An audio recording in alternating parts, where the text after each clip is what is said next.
And we're coming to you live for the Built Ford Duff Studio. Boomer Esiason, Greg Giannotti. It's Boomer and Gio on the Fan. Simulcast across the country on CBS Sports Network. And wherever you are on the free Odyssey app. Good Friday morning. A feel-good football Friday with so much going on. Congratulations to the New York Yankees, the AL East champs, going for that one seed still, so they got something to play for, but they have their champagne celebration finally after beating the Orioles last night. So you've got that. Of course, we've got our big general on sale for Boomer and Gio Live coming up at 8 a.m., so we'll explain about that coming up just a little bit more. The Mets and the Brewers start their series, critical for the Mets' playoff hopes. But last night, another Giants loss to the Cowboys, another Giants loss to the Cowboys on national TV, another Giants loss to Dak Prescott. And to me, this was a huge blown opportunity for them. The Cowboys are not good. They weren't playing that well. It didn't feel like the blood in the water, flip the script stuff that we were talking about. Didn't feel like they had that mentality last night. And they didn't play poorly, but I just come in here with a bad taste in my mouth that this was a Cowboys team that needed to be punched in the mouth by the Giants of trying to get their identity, and the Giants blew it. And they kept their hands tied behind their backs, and here we are now, 1-3. With a really difficult schedule coming up for them in what could be another lost season. Good morning, Boomer. How are you? Yeah, good morning, Jim. I'm doing all right, man. I'm a little tired. Stayed up and watched this whole game and this flag fest of a football game that it turned out to be. And, the replay assist was involved last night early on, and then they finally were explaining when they were using the replay assist. I guess they didn't use the replay assist on the face mask call on Bellinger earlier in the game. I mean, I just the way that they are officiating games is all over the place. I don't want to blame the officials. There were real penalties, and they were throwing flags on players that were playing poorly. But the Giants had every opportunity. They had the ball for over 36 minutes. They were doing everything offensively they needed to do to help their defense. If that would have been reversed, where the Cowboys had the ball 36 minutes, I think the Giants would have lost by 21 points. The Giants missed so many ample opportunities. This is the first time, believe it or not, in Giant history where they had two wide receivers that had at least 11 catches in the game. So Wan'Dale Robinson and Malik Neighbors, unfortunately, the last two balls that were thrown to them, they dropped. This is not on Daniel Jones. If I'm going to nitpick on Daniel Jones's performance, it will just be the deep balls that he threw and didn't have the opportunity to complete a couple because he underthrew them. Especially the free one where Trayvon Diggs undercut him. He knew he had a free pass. He should just launch that thing and let Darius Slayton go get it. So there were a number of drop passes. And I think, when I read this morning and listen to Brian Daboll's comments about his quarterback, I think he's right. I think he's played 3 really good games, 3 winning games, or his performance gave his team a chance to win. But he's got to get his team into the end zone. But this was a lost opportunity without question. This was also a game in which everybody said the Giants should be able to run the ball with their new offensive line, the fact that the Dallas Cowboys can't stop the run. Well, the Dallas Cowboys can't stop the run when Lamar Jackson's in the backfield. Well, and Derrick Henry. Henry. But, Lamar completed or threw 18 passes against the Cowboys. I think he completed like 14 of 18 or whatever. But he ran for like 80 yards. That's not Daniel Jones's game, although he did run last night a few times, got out of trouble a few times. The Wan'Dale Robinson drop pass that looked like it was a catch and a fumble and it was almost returned for a touchdown. That was obviously replay assist. It was an incomplete pass. That play right there was a huge play in this game. The other huge play is where he's coming over the middle and he's being held and the ball hits him in the stomach and he doesn't hold on to it. And then, of course, the Malik Neighbors on the sideline where Daniel throws the ball perfectly. And, Malik is great. I think he's going to be fantastic. You can see it. But that's a play that he has to make on the sideline. Well, and then he obviously gets hurt on top of it. I know. I mean, I like all that stuff, but those are like a couple of plays that I looked at and I said, if those plays are made, they may win the football game because the Dallas Cowboy offense really wasn't on the field. Yeah, and that's another one of these games that you look at within the division where you feel like they had outplayed their opponent like they did against the Commanders, but for one reason or another, they end up losing the game. They have more time of possession last night. And also, I mean, why are you kicking a 22-yard field goal when you're the New York Giants against the Dallas Cowboys when you get down there? I know. Why? I'll tell you what, they had a chance to win the game because of all this. But let's just talk about that for a moment. Okay. Because I think that's a critical point from last night. Because all of us, and we feel like we have a finger on the pulse of this fan base and this team and what they need and the history of this game. And they're down there. They have this long-ass drive. And they're sitting there on, the 4-yard line? Yep. 4th and goal from the 4. And Brian Daboll doesn't have enough confidence in his offense to go for that. I mean, those are the type of moments where you're like, if we're going to beat these guys, we gotta get the ball in the goddamn end zone right now, and I can't just be trotting out Greg Joseph again for a 22-yard field goal. I know. There were 3 or 4 on 4th down. I understand what you're saying. I mean, the way that the game was being played out, the Giants had the ball at the end, and they could have won it at the end. They had 2 drop passes. And then, of course, I don't count the Hail Mary interception. That doesn't mean anything to me because they did get the ball back because Joseph missed, and thank you, Joseph, for missing. I was very happy about that. Okay. But I will say that I understand your frustration there, and if you want to get over the hump, you got to be aggressive. There were times where he was aggressive, I thought, and then there were times, this is a coach that actually just lost the game 2 weeks ago to nothing but field goals. Yeah. And there's been a plethora of field goals and field goal attempts, by the way, early in this season. So you got Malik Neighbors too, who you don't have to throw him the ball in that situation, but he also commands a ton of attention.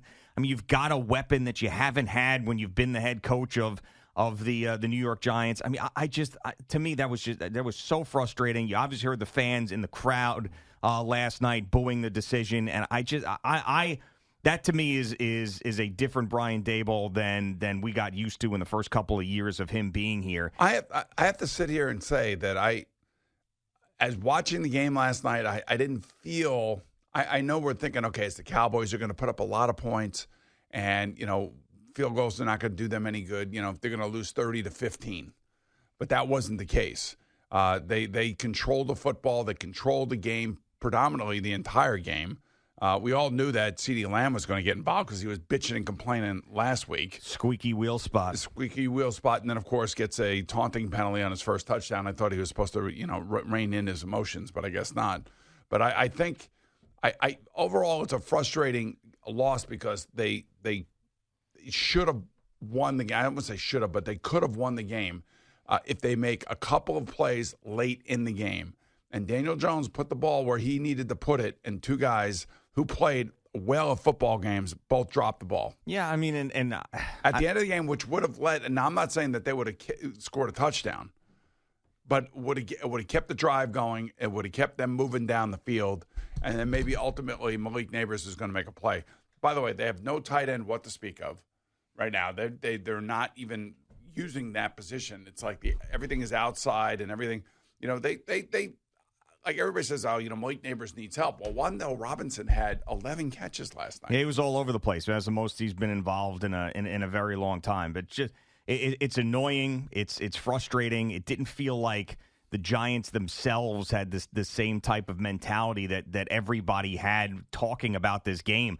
I mean, they played us in the beginning of the open of Thursday Night Football. And talking about, something I said, if you're going to get the Cowboys, you got to get them now. The things that you were talking about, how critical this was to change the narrative for. I mean, that's what we were saying in the open of this game. And they didn't play like that. They didn't. 4th and goal on the 4 to finally beat those guys, the hated Cowboys, and beating the snot out of you for years and years and years. Outscored you 84-17 last year, and you trot out your backup kicker to kick a 22-yard field goal. Be aggressive. Throw the ball into the end zone, and no one's going to sit here and blame you for it. Think we take any calls about, you should have kicked a 22-yard field goal? No. They would have said, hell, that's the stuff you have to do to be aggressive. I mean, what do you have to lose? mean, you're gonna. Nobody expects you to be good anyway this year. You're 1-3. Be aggressive. I just think I think there's a point in time where a guy on the sideline is getting the feel of a game, and he doesn't want to come away with no points. Doesn't want to give the other team momentum. And we could sit here back and forth, and argue back and forth.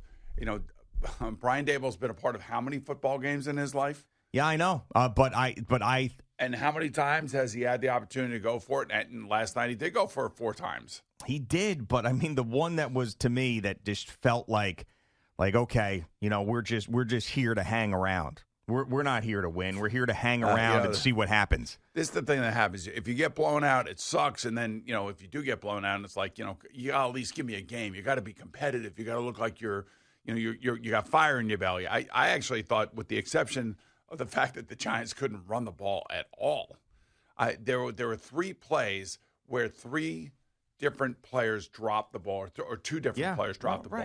Yes. And Wan'Dale Robinson dropped 2. And Malik Neighbors dropped 1. And if those 3 plays are made, we're not sitting here. Maybe the Giants are winning, 23-20, because I'm assuming they would have won for 2 after they would have scored a touchdown to take the lead. Yeah, I just having them in your building with them reeling and dominating the time of possession, and to come out of that with a loss, and now you've got 4 straight games ahead of you where you're going to be an underdog. It's just, I don't know. When you're early on in the season and you're the New York Giants and you've got these opportunities to actually have some energy around your season, and you kind of you play like that, it's really disappointing. Really disappointing. Do you feel like the guys were slipping a lot last night? Yeah, I did. Yeah, I thought Did you also feel like we saw a number of lower leg injuries again? Yeah, well, especially you had on the Cowboys side. Well, I mean, you had I remember Marcus Lawrence. You had 2 concussion situations, obviously, with Neighbors and Parsons, which has nothing to do with the turf. But you had those 2. You had DeMarcus Lawrence. You had Zach Martin. Yep. I think it was another defensive lineman for the Cowboys. Be interesting to see what the injury toll is on a short week and on that field. Yeah. I mean, yeah, that's a story that's been going on for a while, and they haven't been able to figure that out. But I mean, to me, you go from the energy that you got from the Cleveland Browns win, the victory over the Browns, coming into this Thursday night game against your bitter rival, to now having all of that air out of the balloon again. Here's where the frustration lies. I think, for the Giant fan, since 2000, they've had five seasons where they have started their 2 home games to start that season where they have not scored a touchdown. And in back-to-back years, 23 and 24, it's the same thing. No touchdowns in the first 2 home games of the season. That's amazing to me. Bad teams are bad teams, right? I mean, I don't know.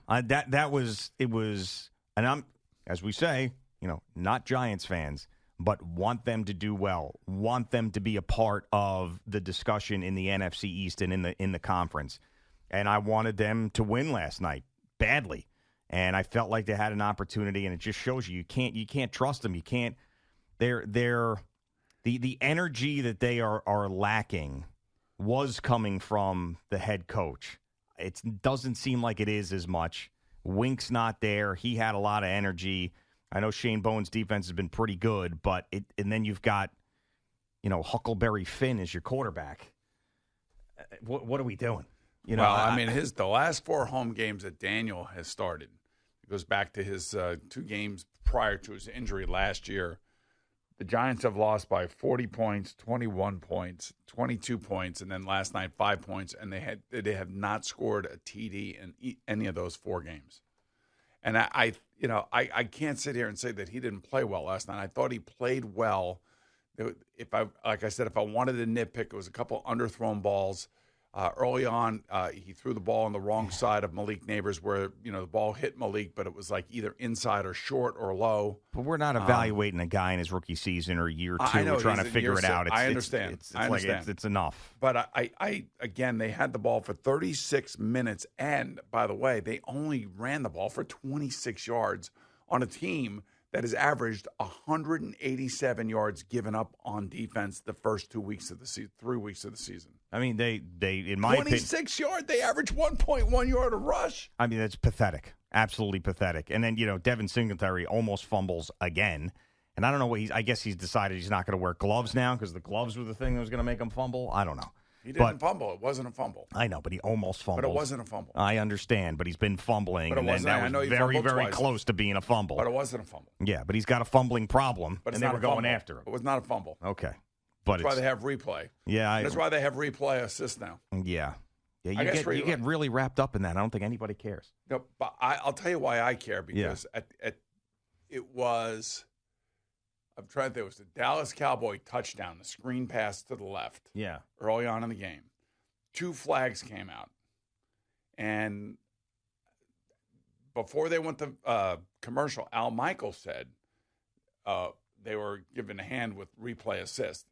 The referee, the head ref, did not say that until later in the game when he was starting to say, with help with replay assist. Yeah. But I was like, okay, what was the help with replay assist? What were the flags thrown for? I mean, for years and years and years, we used to talk about stuff like this, about don't they have somebody somewhere that can look at this and see the replays that we say and change it? And now they're doing it. They started a couple of years ago in the playoffs. Yeah, I don't mind it, but I'm just saying, what was the replay assist? Why did they make them pick up the flags? I still, at this point, don't know that. Okay. Now, later on in the game, when Wan'Dale Robinson dropped the ball and they thought maybe it was a fumble and the Cowboys returned it, the referee got on and said, with replay assist, we determined that is an incomplete pass. Okay, explain it. Fine. They never, I didn't hear any explanation as to why replay assist got involved when flags were thrown and it was supposedly a holding against the Cowboys. Okay. So that's the answer you're looking for. I still don't know what replay assist did on that play. Okay. And why was not replay assist used when they called a phantom face mask penalty on the Giants? Totally bizarre. Got the wrong player, the wrong team. I mean, that was a momentum swing for sure when you're talking about a personal foul. That was a killer. Yep. All right, it's a feel-good football Friday. Another Giants loss, but we have a lot to get excited about. The Jets and the Broncos, the Yankees winning the AL East, the Mets with this series against the Brewers. We'll have our picks coming up. A ton of great stuff on this feel-good football Friday, despite another Giants loss to the Cowboys.